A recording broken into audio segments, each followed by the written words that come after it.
बाबा भोलेनाथ का चरित्र भंगी टाइप का हो।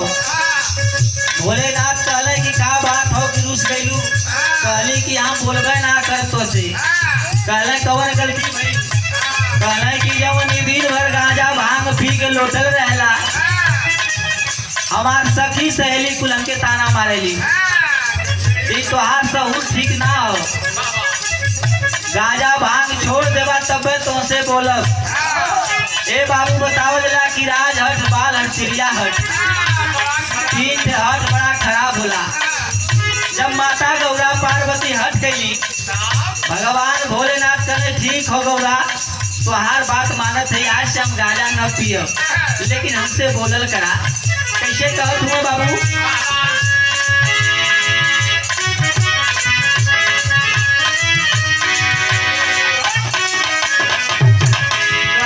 गाजा न छूअब हम ता भनियो ना पियब।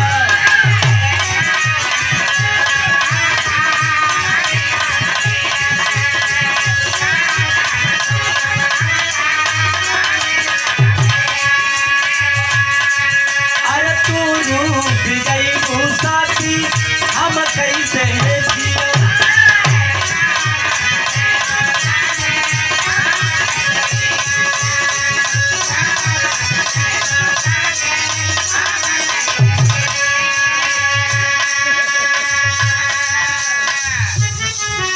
और भोलेनाथ अरे गाजा न छूअब हम ता भनियो ना पियब।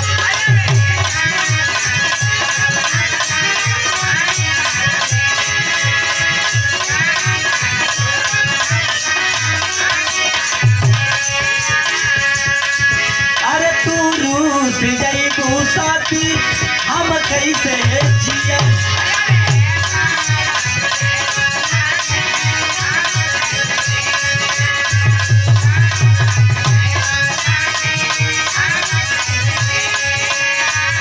भगवान भोलेनाथ कहले अरे जटवत के जुड़ा हमर को सदाना, अरे भसम भभूति तनि घास सदाना, गौरा हो सदा भसम भभूति।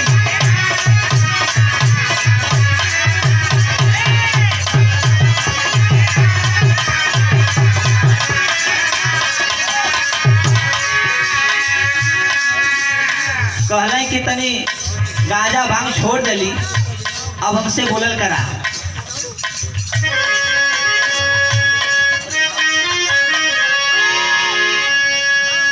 देखा चचा आ गई डांस कर, तनी नैकी गीत बजावा कोनो भैया।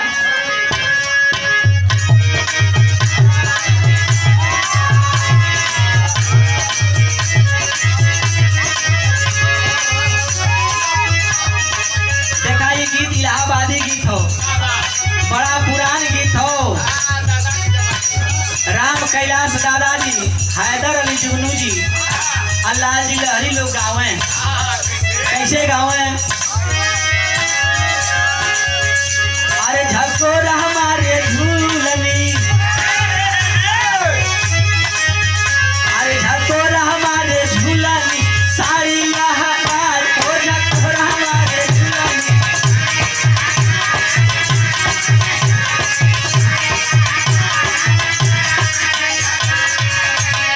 लेकिन यही गीतिया के ओम प्रकाश दीवाना जी बदल दलन, यही गीतिया नहीं हो गई।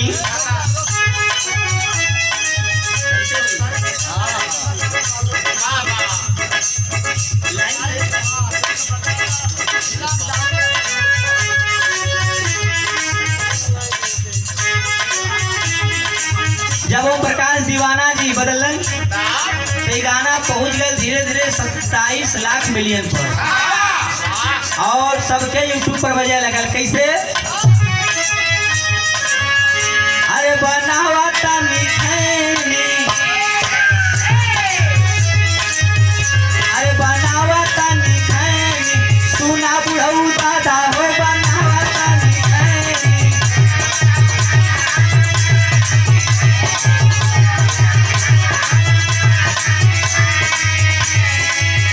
अरे मैं हर चुनौती दे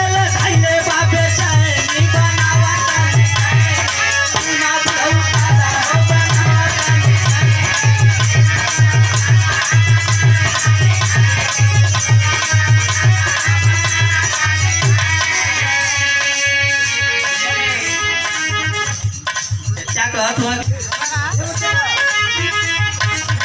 भगवान भगवती करे ऊपर चढ़ा साफलों का आशीर्वाद हो। भगवान जाओ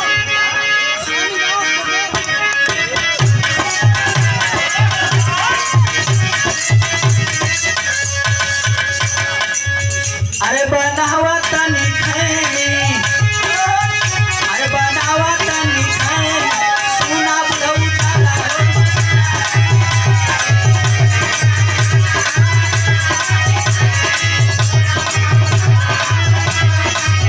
अरे मैं हर ना चुनौती देले खैले बाबे खैनी, बनावा तनी खैनी, सुना बुढ़ऊ ताला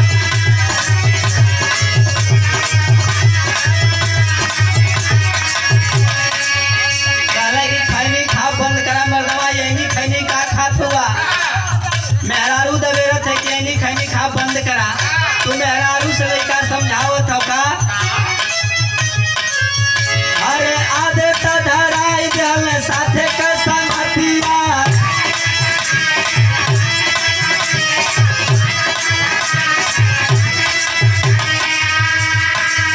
अरे का कहीं रानी अब छूटना या बतिया।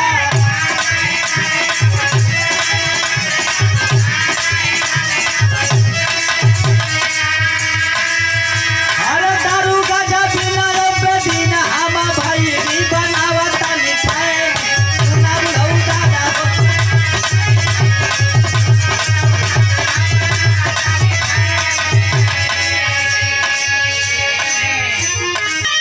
और हमारे गुरु कठौरी की धरती से आप श्री गणेश यादव जी, हम आज आप लोगों के बीच में विराह गावत ही, ये नहीं का देन हो। गुरु जी के नमन प्रणाम बा।